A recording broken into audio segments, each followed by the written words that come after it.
Hello and welcome to True Guidance Tarot. I'm Adriana Teodoro-Dier. I'm a spiritual medium and intuitive reader, your guide to a clearer perspective. I have today a high vibration message for Scorpio. This is a message channeled from the other side, from spirit and from my guides for your benefit as you navigate your spiritual path this week. So really interesting messages, Scorpio. Let's go on this journey together. We've got the Fool starting. The Fool is going off the beaten path, and I got a little ahead of myself. This is the energy that the universe is sending to you this week. So big message about going off the conventional, going off the beaten path. I love this deck. I keep noticing new things. In the last reading for Capricorn, I suddenly noticed there was sun shining back here. So the universe is saying that this journey into the unknown, the journey off what's conventional, off what's maybe comfortable, or off what's been tried before, is still divinely blessed. And so new ways of doing things that you're feeling drawn to, it's divinely guided, it's divinely kind of pushed, actually. You're being pushed to go off this path. Now, you're feeling the Ace of Cups. We've got this amazing flow going on. But there's a tendency to get a little over emotional with this card coming up right now, rather than trusting this process of being kind of pushed out of your comfort zone or confronted with choices that don't. One of them is safe and conventional. One of them is like, oh, whoa, I don't know if I want to go there by myself. It has you feeling a little emotional. This is, even though he's got a dog, this is a solitary journey for the Fool. And that aloneness, that feeling of solitude, has sometimes a big emotional impact for you, that you get lost in the feelings of sadness or upsetness about it. It's the loneliness kind of gets to you, and you feel sad, because your way tends to go against the stream. We have a little salmon jumping, this big salmon jumping upstream. So when you go off the beaten path, that's going against the way that others go, the predictable way. And there is a solitude in that. But we need to look at this a different way. And I will get to it in a second. Let's go ahead and go to the rest of the story. We have the Nine of Pentacles, we've got the 10 of Cups, and we have the 7 of Cups. Now, what is fascinating about this is, he's looking at these 6 cups in the water, and he's got one real cup next to him.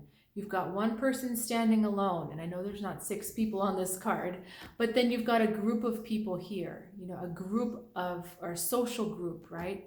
And he's yearning for this. He's yearning for this group of cups, yet he's got the one solid, stable one next to him that he's not paying any attention to. And the big overriding message that they were giving me when I was drawing your cards is talent and gifts develop in solitude. So, we have our group responsibilities, we have our group identities, but to get to the core of who we are and to really know our gifts, it requires solitude. So let me ask if I should explain the cards or go into a personal metaphor. Okay, we'll do personal first, and then we'll go into the cards. So as many of you know, I'm a musician, and this makes perfect sense to me because as a pianist in grad school and college, I was expected to go into a room by myself and stay there for 4 to 6 hours every single day, 365 days a year. But that was necessary to develop my skills, to develop my talent, and to develop my own voice. So when I was not so great and I distracted myself by socializing and, kind of getting off my own self, because you get kind of bored in there for 4 hours, I'm not developing my own voice. I'm developing different skills, but I'm not developing my own voice because I'm not taking that solitude time. So if you're feeling really challenged by the loneliness, just understand that you're developing your divine gift. You're developing your purpose even stronger by choosing and being okay with that solitude. We look at this Nine of Pentacles, and I love this card. She needs nothing. She's got this lovely white, the color of the divine robe, dress. She's completely at peace with herself. She's completely at home with herself, and she's completely provided for. You get the idea that she's a woman of some wealth.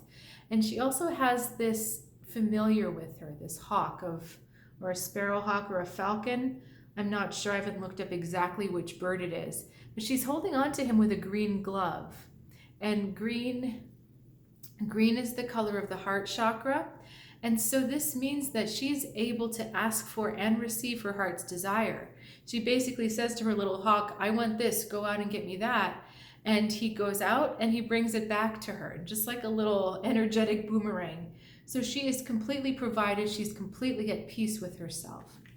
Now we're looking at the next card, which is the Ten of Cups. And remember, the Ten of Cups is referring to this group of cups of fantastic fantasies of cups down in the water. This kind of idyllic, perfect family, this perfect social group that accepts you.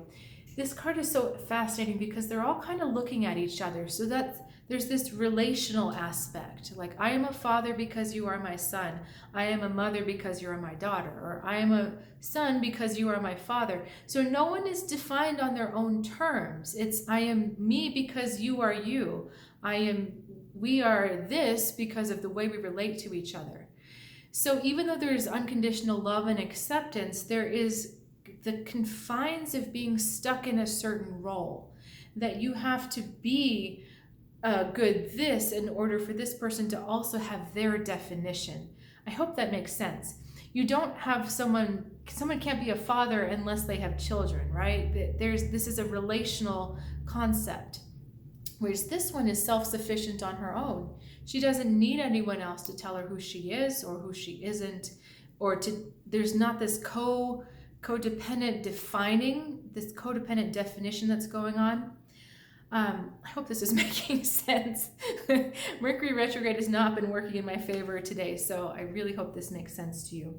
We come to the culmination of this, which is this Seven of Cups. Again, we talk about this group of cups relating to here versus the one cup that's solitary, referring to this card. And you have a tendency to want this, to dream of that perfect idyllic relational context, whether it's a family or a group of friends or just a group of people. You're kind of idealizing and wanting this, which actually doesn't suit you right now. It doesn't suit you to be defined in a certain role, because how can you really grow and expand your talents if you're confined by a label? So going back to my piano thing, if I said to myself, I'm only a classical pianist, I am a classical pianist because those people want to hear classical music, therefore I am a classical pianist. I can't grow. I can't go into jazz. I can't go into world music. I can't go into composing my own music because that's not part of that definition. So my talents would get very limited, very stilted if I chose to define myself with those relational values and relational words. So let me see if we should go. Okay, so the advice card, 10 of Swords. This is about ending those thoughts, ending that fantasy of wanting to belong to this relational thing. I'm not saying that you're going to be excluded from everything for the rest of your life, but it's understanding things in their proper context. It's embracing the solitude, the off the beaten path. I just lost the fool. It's embracing that off the beaten path so that you can develop your divine gifts. And when you come back to these relational contexts, it gives you a completely different relationship to them, and one in which there is true growth and there is true acceptance, because then you're being accepted on the terms of your own definition, not on the constructs or the confines of a family structure or a relationship structure. I'm thinking if I should show you the other card that was drawn. Yes, they're telling me yes. So Queen of Pentacles with the 10 of Swords. Again, the idea of earthly roles. The queen is someone who takes care of others, someone who lives to mother, essentially, who lives to nurture. but it's also trying to get your thoughts away from the earth plane, to go into the untangible idea of talent and gift. That's really not, we express it through something earthly, but it's really something else. So it's getting your mind off of the earth plane into the spiritual divine plane, understanding the growth of your gifts being part of that rather than so fixed to earthly details. So, questions about that, please let me know. I would love to know your thoughts on something. I'm considering offering like a special love reading for next week in celebration of Valentine's Day. Love meaning figuring out how you can invite more love into your life, whether you're in a relationship or not. This is really a universal thing because we all tend to block love just as part of our conditioning. So tell me what you think about that. I'm still mulling it over. I'm not sure if I'm going to offer it, but if you are looking for some other options or you do want to give someone a gift of a reading, please check out trueguidancetarot.com, and I will look forward to seeing you next week.